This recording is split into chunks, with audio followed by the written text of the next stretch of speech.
Hi all, எல்லோரும் எப்படி இருக்கீங்க? நல்லா இருக்கீங்களா? இன்றைக்கி நம்ம கருப்பு இட்லி பார்க்க போகிறோம். என்னடா இது கருப்பு இட்லின்னு நினைக்கிறீங்களா? இது வெல்லம் இட்லிங்க. நாங்கள் சின்ன வயசுலேருந்து இது கருப்பு இட்லின்னு சொல்லி அது அப்படியே பழகிடுச்சு. வாங்க நம்ம எப்படி செய்கிறதுன்னு பார்க்கலாம்.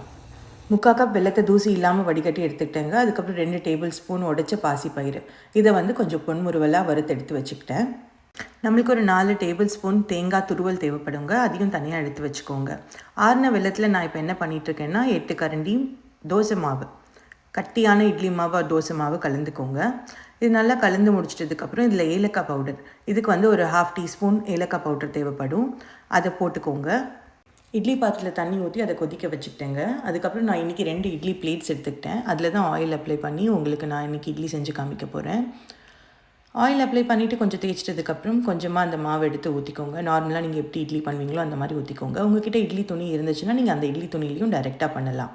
இப்போ நான் பாருங்கள் கொஞ்சமாக இட்லி மாவை ஊற்றிக்கிட்டு அது மேலே நான் வறுத்து வச்சுருந்த பாசிப்பயிரையும் துருவன தேங்காவையும் நான் மேலே கார்னிஷ் பண்ண போகிறேன். அழகாக நீங்கள் போடலாம். இதை உங்களுக்கு ரொம்ப பிடிக்கும். குழந்தைங்களுக்கும் இந்த ஆக்டிவிட்டி பிடிக்கும். நீங்கள் அவங்க கூட பக்கத்தில் இருந்தாங்கன்னா அதை அவங்கள செய்ய சொல்லலாம். அவங்களும் ரொம்ப ஆசையாக செய்வாங்க. உங்கள் கூட இதை ஷேர் பண்ணும்போது நானும் சின்ன வயசில் எங்கள் அம்மாவுக்கு இதெல்லாம் எப்படி செஞ்சேன் அப்படின்றது எனக்கு ஞாபகம் வருது.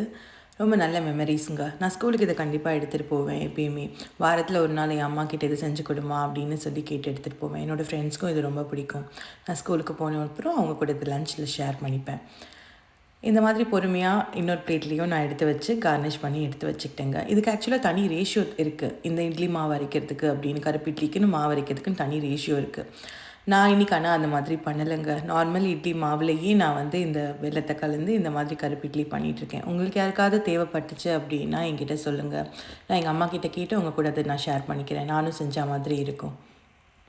என்னோடய வெல்லத்தில் தூசி இருந்துச்சுங்க. அதனால தான் நான் அதை அடிக்கட்டி யூஸ் பண்ணிகிட்ருக்கேன். உங்களோட வெல்லத்தில் தூசி இல்லை அப்படின்னா நீங்கள் டைரெக்டாகவே யூஸ் பண்ணிக்கலாம். சில பேர் நாட்டு சர்க்கரை யூஸ் பண்ணுவீங்க, அதையும் நீங்கள் யூஸ் பண்ணிக்கலாம். ரேஷியோ நான் 8 கரண்டி இட்லி மாவுக்கு 3/4 கப் வெல்லம் எடுத்துக்கிட்டேங்க. இது ஒரு நார்மல் டேஸ்ட் தான். ரொம்ப நிறைய அதிகமாகவும் இனிப்பு இருக்காது, ரொம்ப கம்மியாகவும் இருக்காதுங்க, மீடியமாக இருக்கும்.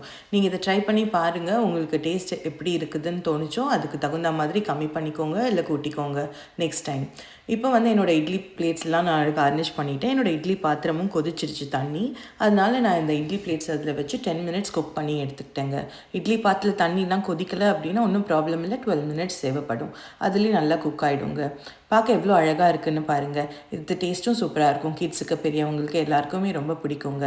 இது ஆறுனதுக்கப்புறம் ஒரு பிளேட்டில் நான் ட்ரான்ஸ்ஃபர் பண்ணி உங்ககிட்ட இப்போ ஷோ பண்ணிகிட்ருக்கேங்க. ஒரு நாள் வீக்கெண்டில் ட்ரை பண்ணி பாருங்கள். ட்ரை பண்ணி பார்த்துட்டு உங்கள் கமெண்ட்ஸை சொல்லுங்கள்.